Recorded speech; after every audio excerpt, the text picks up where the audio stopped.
This is section 4.7, and it is the last section that we are doing in chapter 4. So one reason why I feel like I have to do this today is we are going to have a test on chapter 4 next week. And with your project on top of that, like, I'd rather you have some more time next week to work on your project rather than today, where you can do this kind of stuff at home over the weekend, but you're not necessarily getting together with your whole project group over the weekend. So that's why we're finishing up the chapter today rather than doing it next week. The warm-up to start is let's graph y equals x squared. Ready? 0, 0. What else? 1, 1. What else? 2, 4. 3, 9. Oops, that's an 8. And then it's symmetrical, so we've got some mirror points.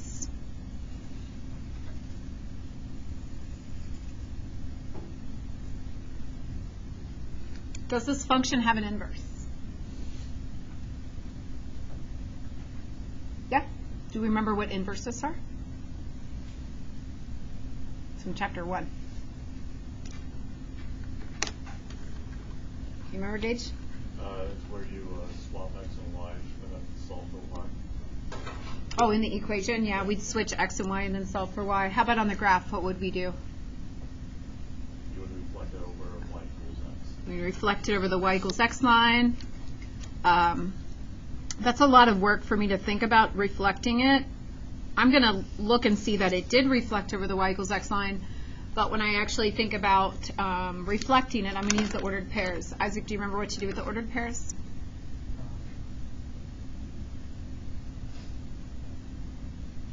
Remember, Alex? You have to switch the x and y values. Now, it's good that we're doing things, and there was one reason why we did this stuff at the beginning of the year, because it will keep coming up at, I don't know, December 19th or something. Nope, December 20th, I think it is for you guys. We will be having an exam over the entire semester. So, like, we still need to know what inverses are, because December 20th. I know, because I have a flight. I think I have a flight on the 20th or the 20th. I think it's the 20th. Okay, so anyway, when we reflect 0, 0, it's still 0, 0. When we switch 1, 1, it's still 1, 1. When we switch 2, 4, it's now 4, 2. When we switch 3, 9 is now 9, 3. If we switch negative 1, 1, it is now 1, negative 1. And then we've got 4, negative 2, and 9, negative 3. So this parabola inverse opens to the right. Now my next question is this inverse a function?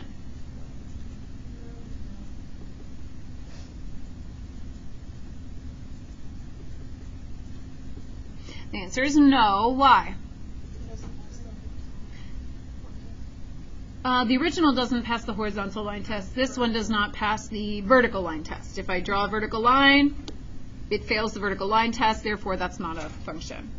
But remember when we were doing this back in chapter 1, we talked about if there was a domain restriction, if we restricted something like x is less than or equal to 0, and on the graph, if we just looked at half of this graph, and then I reflected just the half of that graph,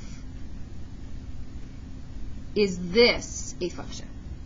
So as soon as we put in a domain restriction, we now have a function.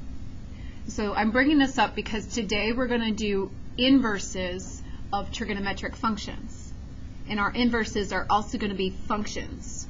So in order for them to be functions, we have to have some restrictions. You know, sine normally looks like this. So if I took that and I drew the inverse of sine, it would look like this. And that would fail the vertical line test. So what we've done is we've taken the sine function, which you can see right here, and we're only going to look at part of the sine function. And that part of the sine function, if I were to do the inverse of this part, it would still pass the vertical line test. So the inverse sine function will also be a function. So we are introducing inverse sine today, and at the same time we are talking about restrictions. I like to take this and I like to think about these restrictions on the circle. And it's written over here what our restrictions are going to be. It's also on the graph, but this isn't labeled, so you might have a little bit of trouble. It's negative pi over 2 to positive pi over 2. Those are the sign restrictions that we use when we do inverse sine. So from negative pi over 2 to pi over 2. That's what we're using for inverse sine. Now, on the circle, negative pi over 2 is down here. All the way through positive pi over 2 is up here. So we're using the first and the fourth quadrants. We're using one quadrant where the sign is negative and one quadrant where the sign is positive. We're using a place where sign is 0. We have all the values covered in here. So these are the restrictions for any time we do sine inverse. Now there is another funny looking thing right next to sine inverse. Right here it says arcsine x. These mean the exact same thing. It's just a different way of saying sine inverse. We say arcsine. So your assignments will have mixed, but they mean the exact same thing. Inverse and cosecant have the exact same restrictions that sine does. Because they're just reciprocals of each other, we keep the same restrictions as sine. Anytime I ask you a question like, what is sine inverse of a half? Nope, that's yes, I guess. If I'm asking you something like this, do you know what you're to find?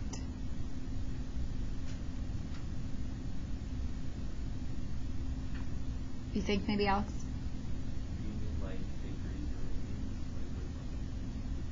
So now, degrees or radians, those are just units.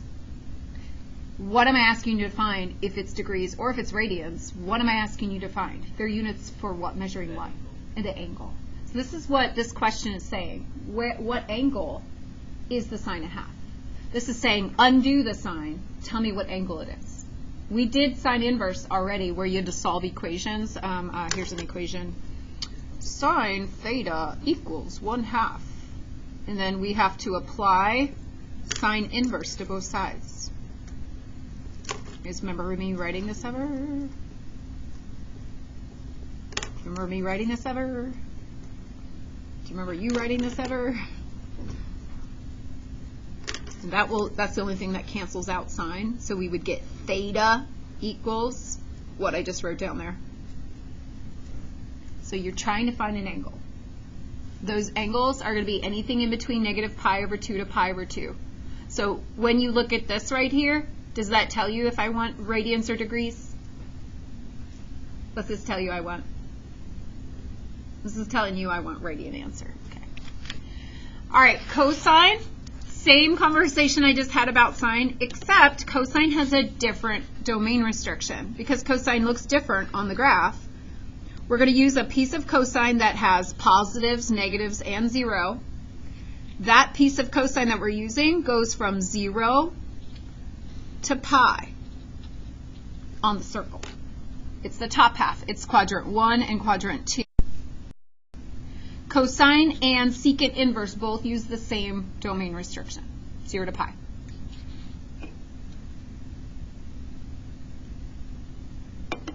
Do you guys remember me drawing these pictures yesterday, or was it yesterday? Yeah, yesterday. Somebody remember me drawing? And I said, because we need to know it. So for tangent and cotangent, because tangent and cotangent are different from each other, they are going to have different restrictions. The tangent restrictions are going to be from negative pi over 2 to pi over 2. So for tangent, negative pi over 2 to pi over 2.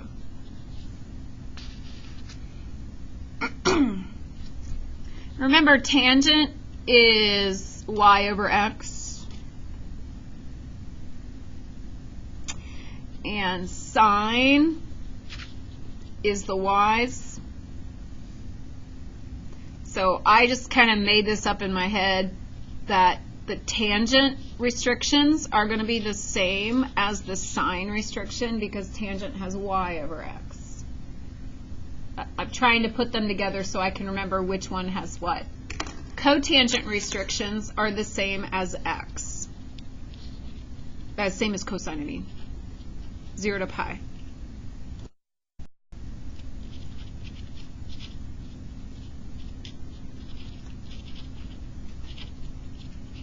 So for cotangent restrictions, they use the exact same restrictions as cosine uses. So I just kind of put together cotangent as x over y, so cosine is the x. They use the same restrictions.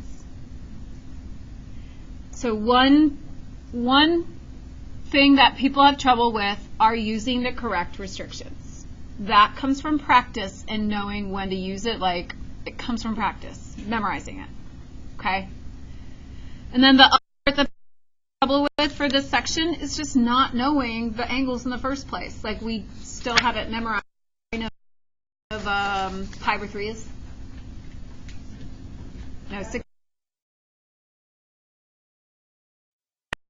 Radical 3 over 2. If we don't have those memorized, it's going to be hard to go backwards. So we don't have those memorized yet. We need to get there. And maybe today's assignment will get you there. At the top of the next page, these are just pictures of what arcsine would look like, what cosine would look like, and what arctangent looks like. All right. Example 1, find the exact value without a calculator. This says sine inverse of a half.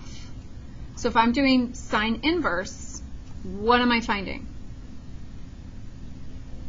I'm finding the angle. I'm finding the location at which sine will give me this answer. So the first thing I have to consider is its sine. I have restrictions. Negative pi over 2 to pi over 2. How do I know those restrictions? Because they were just told to you on the first page, right? That's how you know it? Yes? Okay. How are you going to know it for the test? You have to memorize it. Okay? I know it because I have it memorized. You know it so far because it's on the paper. But you have to memorize that. That's the sine restrictions. So in these two quadrants, the next thing I look for is this a positive or negative half? It's positive, so it'll be in which quadrant? 1, because that's where sine is positive. And then I just need to know at what angle in the first quadrant sine is a half. Where's sine a half? It's 30 degrees, but that's pi over 6, yeah.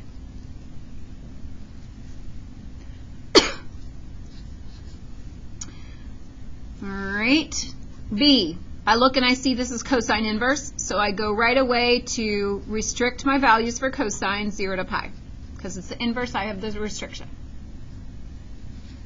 Next thing I look at is this is a negative radical 3 over 2.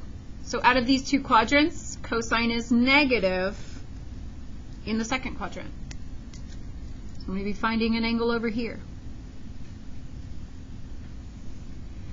Now I'm going to figure out my reference angle. So what angle inside of the triangle would give me a cosine of radical 3 over 2? What's the degrees? 30. And so if it's 30 degrees, then it is pi over 6. But my answer is not pi. My answer has to be the angle in the second quadrant that has a reference angle at pi over 6. 5 pi over 6. Good job, Kevin.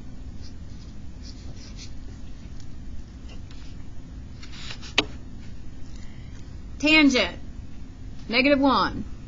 So where are my restrictions? Inverse tangent, tangent is y over x, so I do the same ones as the y's, the sines.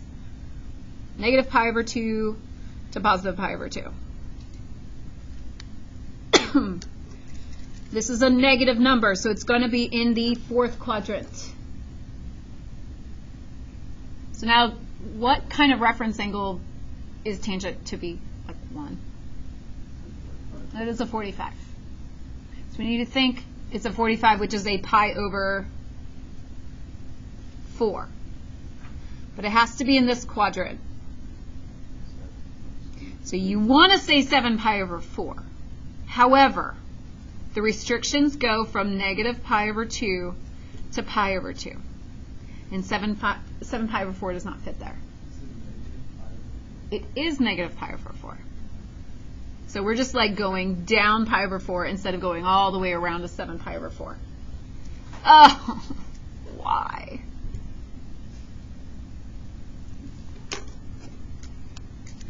Secant at, where is secant radical 2?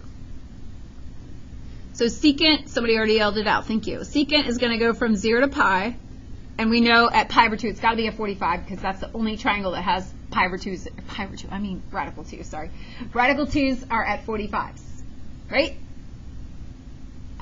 So it's got to be a 45. This is positive, so which quadrant? First quadrant. So it's got to be a 45 in the first quadrant. So what is that? Pi over 4. Good, Shivani.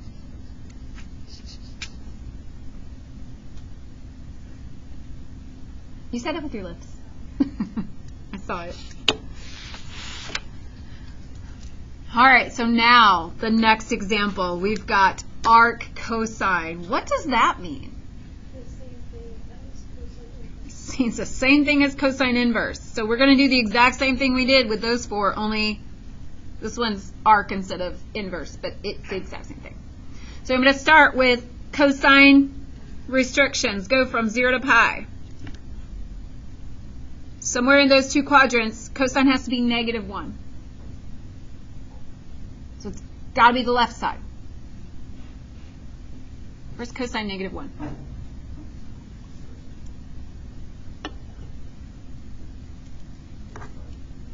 Mm-mm. 135 degrees or 45 degrees, cosine would be radical 2 over 2. What? Pi. Because remember, in order for cosine to be -1, remember cosine's like x over r, and in the unit circle, r is 1, so it'll just be x. In order for cosine to be that same number as the radius, it has to be on the axis. So this is going to be the ordered pair -1, 0. So this answer is pi. Arc cosecant 2. We start with cosecant, which is the same as sine restrictions, -pi over 2 to pi over 2. It's positive, first quadrant. I might not have cosecant memorized, but I know that sine would be 1/2.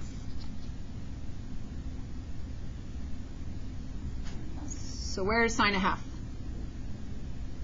30 degrees, which is pi over 6.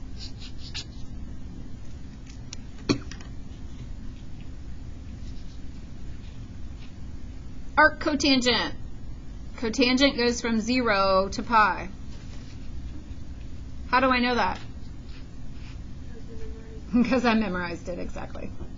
And until you memorize it, it's on your paper. It's negative. It has to be in the second quadrant. I need to know where cotangent is a radical 3, which means tangent would be radical 3 over 3, which is the one with all the 3's. This is 30 degrees. So that part comes from memorization as well. And 30 degrees is a pi over 6, but it is in the second quadrant, so it is 5 pi over 6.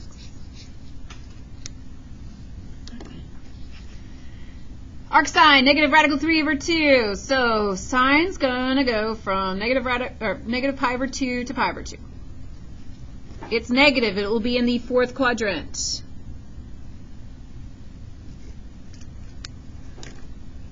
where is sine radical 3 over 2? 60s, which is pi over 3. But I have to put that in the fourth quadrant with the domain restrictions. Negative pi over 3.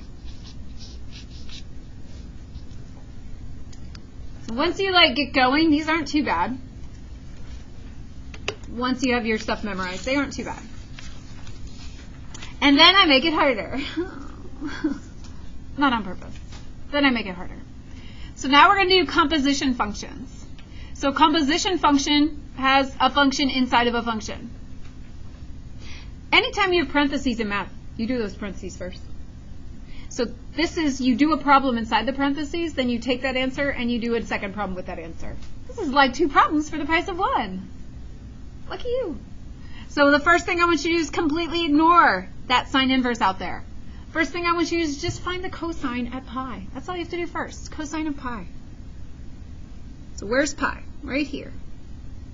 At that ordered pair, we've got -1, 0. What is the cosine of pi? Huh? -1. So now I get rid of this, and I replace it with -1. And then I bring down my sine inverse. And I ignore everything that I just did above this. Bye. Okay. Now we just have a new problem. My new problem is now sine inverse at -1.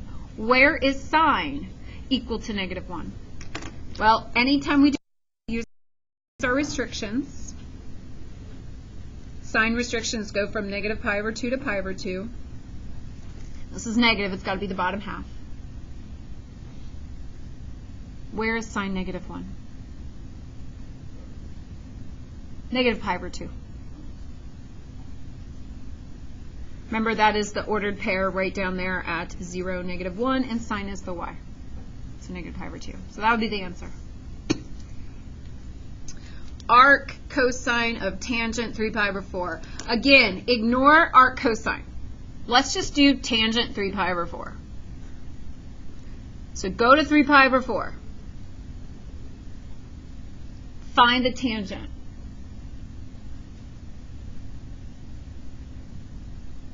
What's the tangent of 3pi/4?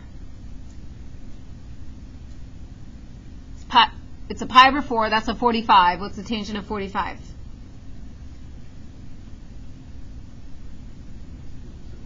It is 1, yes. Because these are going to be the same when they're 45, so these sides will be the same. So this is a 1, but it's in the second quadrant, so it's a -1. So I get rid of that, and I put in a -1. And I bring down my arc cosine. So now the question is arc cosine. Where is cosine -1? So anytime we're asking where, we have to have the inverse, we have to have the restrictions. 0 to pi. Negative.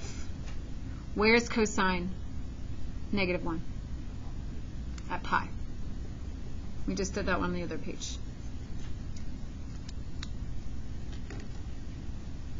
So again, until you have your stuff memorized, this will take you a long time. I can hear those of us that have the numbers memorized because you're yelling them out. Those of you that are quiet, I think you don't know any of it. Maybe you're just being quiet. Okay. Example 3. We're going to do what's inside first. So I'm going to cover up tangent. All I'm doing to start is cosine inverse. Do I need restrictions? Cosine inverse. Do I need restrictions? Gage, do I need restrictions? Yes. Why? Because it's still the cosine, or the arc cosine. Anytime we do the inverse or the arc, that's when you need the restrictions. So I'm going to start with my restrictions for cosine 0 to pi.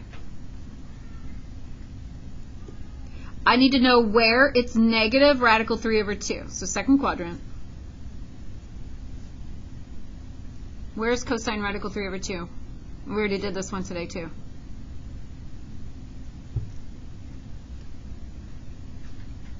It's got a 3 in it. It's got to be a 30 or a 60.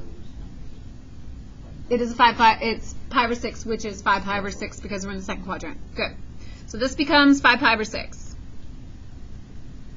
And I bring down tangent.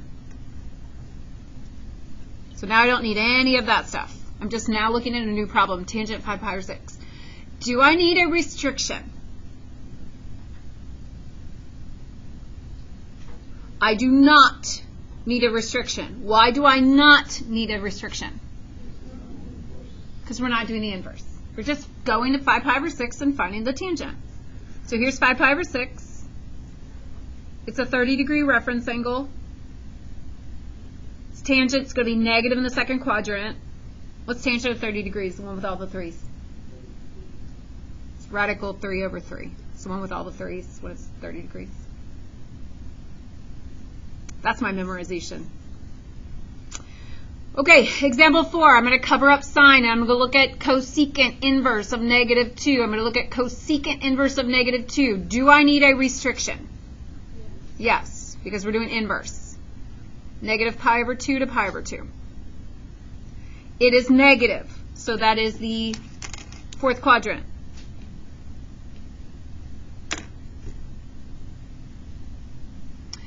I have my cosecant memorized, so I can think about it being sine negative a half. What kind of reference angle is that? Half, sine of a half. 30 degrees, which is a pi over 6. In this quadrant, though, pi over 6 in this quadrant is going to be what?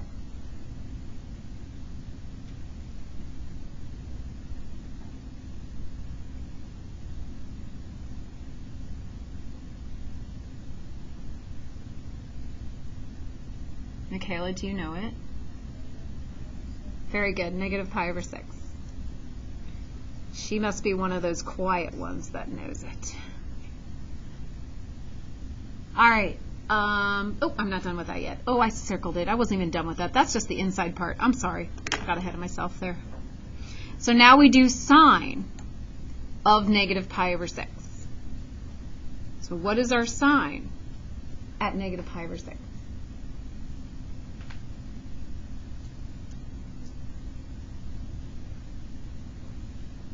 What's the sine of pi over 6? What's the sine of 30 degrees? Okay, so what is sine at negative pi over 6? Negative a half would be our answer. Sorry, that's the real answer.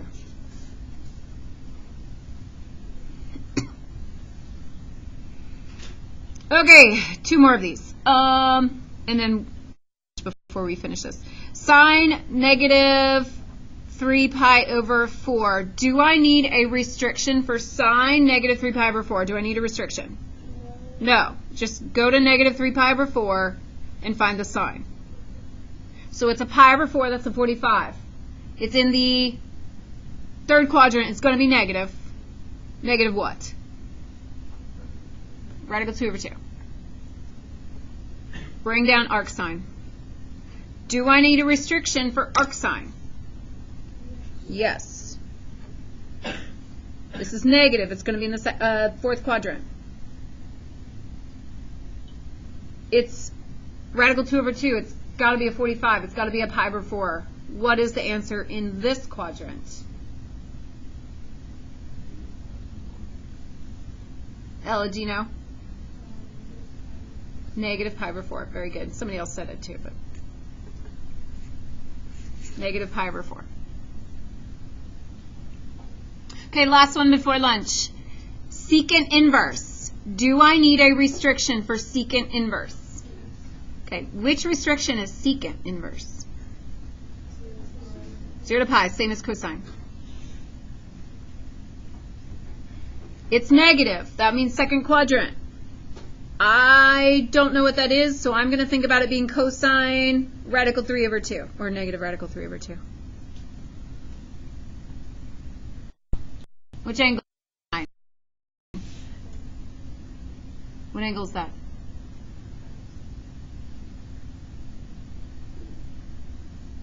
30. We've done that one like 2 other times today. That one's 30, which is a pi over 6, which is a 5 pi over 6. So I get rid of all that on the inside and I write 5 pi over 6. Now I'm going to bring down my secant. I'm not going to look at anything that I've already done. I'm not going to look at any of that. I'm just going to say, what's the secant of 5 pi over 6? So go to 5 pi over 6, and what's the secant there?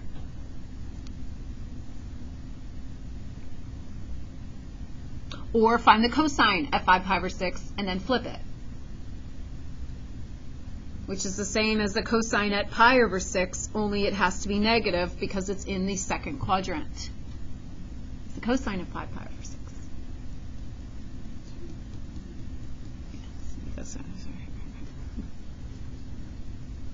This is your final answer here.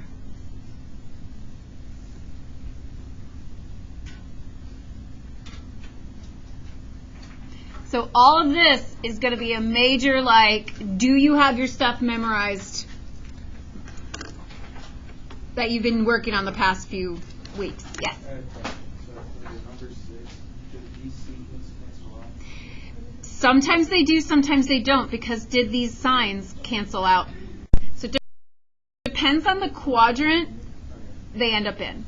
So that's why we did these side to side to make you think like, ooh, could I cancel it or can I not cancel it? So sometimes they do, sometimes they don't. I think it's easiest to just kind of just separate the, and if they end up being that way.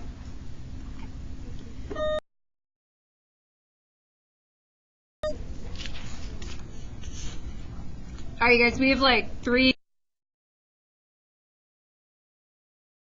compositions. So you're going to do what's on the inside first. On the inside says sine inverse. So if we have inverse, is that restrictions or no restrictions? That one is restrictions, so we're going to do the sine restrictions from negative pi over 2 to positive pi over 2. And then that's a positive, so it'll be in the first quadrant. Now the reason why these are kind of in their own separate section is because is 3/5 one of our special ones? That's not what I'm asking, but you are right. But that's not what I'm asking. Is 3/5 one of like the 30s, the 45s, the 60-degree unit circle values? It is not. Because it is not, I'm not going to look at this and be able to tell you what angle this is. I know there's a theta here. I don't know what it is. But then what? Is that supposed to be up there? What Garen just said, 3, 4, 5. Just 3, 4. If I actually went sine and I put it over here like y over r, the 3 and the 5 in their places, then 4 would be that other side. Okay. So here I'm asking, where is sine 3/5? Well, it's right here. Okay, that's where it is. The second question is, find cosine at that same location. So what is the cosine of my theta that I just drew a picture of? So look at this picture. What's the cosine here? 4/5. So for this, you're not actually going to find the theta. You're just going to find where it is, and you have to find the missing side. So cosine, inverse, negative 5/7. So it's going to go from 0 to pi, because it's cosine. It's negative, so it'll be in the second quadrant. Cosine is x over r. So my x will be negative 5, and my r will be 7. So there's theta. I found theta. So that's the location. I don't know what theta is, but I found theta.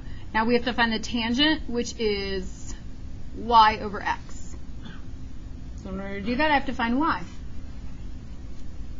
How do I find y value? Madison?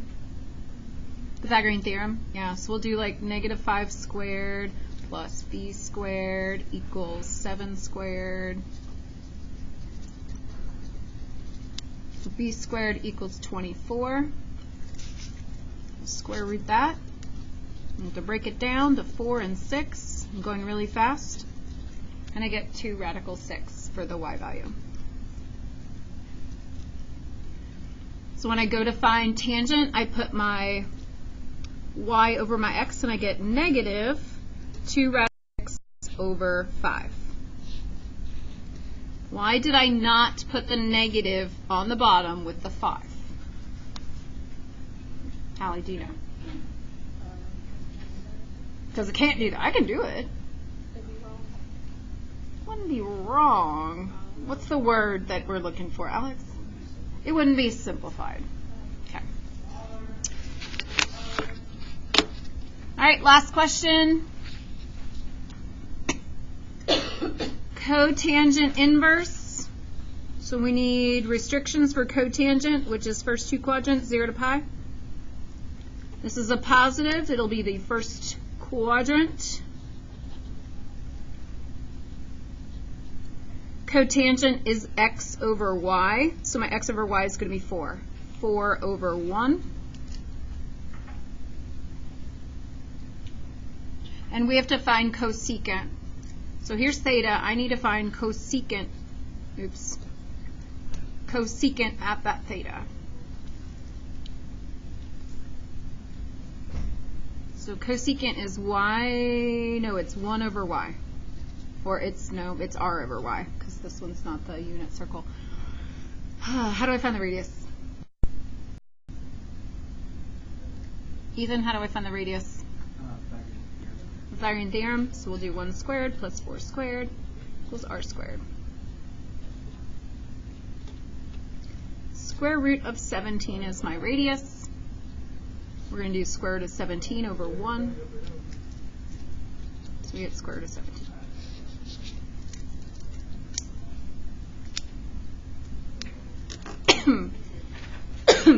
So I have a worksheet assignment, but you can do the worksheet at home.